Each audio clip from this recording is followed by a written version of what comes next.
আমি কথা বললাম না। আমি একজন উকিল ধরলাম, তাকে সব জানালাম। ডিভোর্সের কাজ শুরু করে দিবে এমন অবস্থায় তার কানে কিভাবে যেন খবর চলে গেল। আর সে এসে আমার কাছে মাফ চাইলো। আমি মাফ করলাম না। তবে ডিভোর্সের কাজ আর হয়নি, কারণ আমার পাশে তখন কেউ ছিল না। এভাবেই দিন কাটছিল। আত্মীয় স্বজন সবাই মুখ ফিরিয়ে নিচ্ছে। আমি আর আমার সন্তানেরা মানসিক রোগী হয়ে যাচ্ছিলাম। 2009 সালে আমার মেয়ে ইন্টার পাস করে। আমরা অত্যাচারে পাগল হয়ে যাচ্ছিলাম। এমন কোনো রাত নেই আমাদের ঘরে মারামারি হয় নাই, এমন কোনো দিন নেই ঝামেলা হয় নাই। আশেপাশে সবাই আমাকে বলতো যে আমি অনেক ধৈর্য ধারণ করতে পারি, কিন্তু আমার শ্বশুরবাড়ির লোকজন তখনও আমার স্বামীকেই সাপোর্ট করে। আমার স্বামী তার পরিবারের লোকজনের সামনে আমাকে অপমান করে, আর তারা সেটা থেকে মজা নেয়। আমার মেয়েকে তারা সবাই অপছন্দ করে, কারণ আমার মেয়ে উচিত কথা বলে ফেলে। চারিদিকে কোনো সাপোর্ট না পেয়ে 2009 সালে আমার স্বামীর অফিসে গেলাম। অফিসে যাওয়ার পর বসের সাথে দেখা করলাম। ওনার প্রথম কথাগুলো এমন ছিল যে, ভাবি, আমি আপনাকে মনে মনে খুঁজছিলাম। আমি বললাম, কেন? স্যার বললেন, আপনার সংসার কতদিন? বললাম 21 বছর। তখন উনি বললেন, আপনি কি সুস্থ আছেন? কিভাবে আপনি এত সময় ধরে ওর সাথে সংসার করে যাচ্ছেন? আপনাকে সেলুট। তারপর উনি বললেন, আমি আপনাকে খুঁজছিলাম, তার কারণটা হলো আপনার হাজব্যান্ড মারাত্মকভাবে নেশা আসক্ত। আপনার হাজব্যান্ডের নামে উপর থেকে কমপ্লেন আসছে। আমি চাইলে এখন তার চাকরিতে সমস্যা করতে পারি, কিন্তু আপনাদের মুখের দিকে তাকিয়ে আমি এটি করছি না। বিশেষ করে আপনার 3টা বাচ্চার জন্য আপনাকে একটা অপশন দিচ্ছি।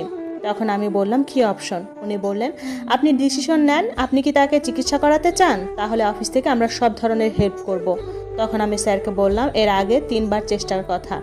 স্যার তখন বলল যে, দেখুন, কষ্ট যেহেতু করেছেন, এবার শেষ চেষ্টা করে দেখেন। এতে তার চাকরিটা বাঁচবে এবং আপনারাও একটু স্বস্তি পাবেন। তাছাড়া যে সিচুয়েশনের কথা বললেন, এভাবে আর বেশি দিন গেলে কেউ একজন মার্ডার হয়ে যাবে। আমি স্যারের কাছ থেকে সময় নিয়ে আসলাম ডিসিশন জানানোর। বাসায় এসে মেয়ের সাথে আলোচনা করলাম। মেয়ে রাজি হলো। আমরা ভাড়া বাসায় থাকি। আমার মেজ ননাসের শহরে 5 তলা বাড়ি আছে। আমার দেবর আমার ননাসের বাসার নিচতলায় ভাড়া থাকে। নতুন বিয়ে করছে, তার বাসায় রুম 4টা, থাকে শুধু দেবর আর দেবরের বউ।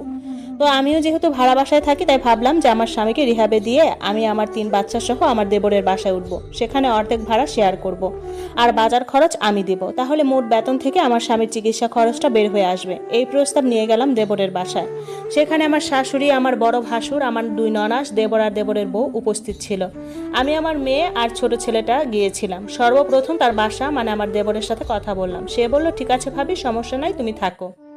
এরপর কথাটা বাকিদের সামনে আমার দেবর বলল, আর সাথে সাথে আমার বড় ননাস আমাকে বের করে দিতে চাইলো। বলল, আমার ভাই নেশা করে না, কিসের চিকিৎসা? আর যদি চিকিৎসা করাতে চাও, তোমার বাপের বাড়ি থেকে করাও, আমার ছোট ভাইয়ের সংসারে ঝামেলা করতে আসবা না।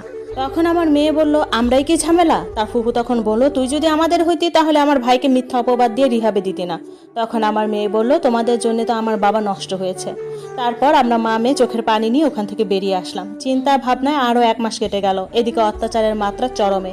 চারিদিকে হাহাকার। ছেলে মেয়েদের মুখের দিকে তাকানো যায় না। খাওয়া পড়ার অভাব নাই, অভাব বাবার আদরে। ছোট ছেলেকে অনেক আদর করে। কত রাত আমরা নির্ঘুম পাগল হয়ে যাচ্ছিলাম।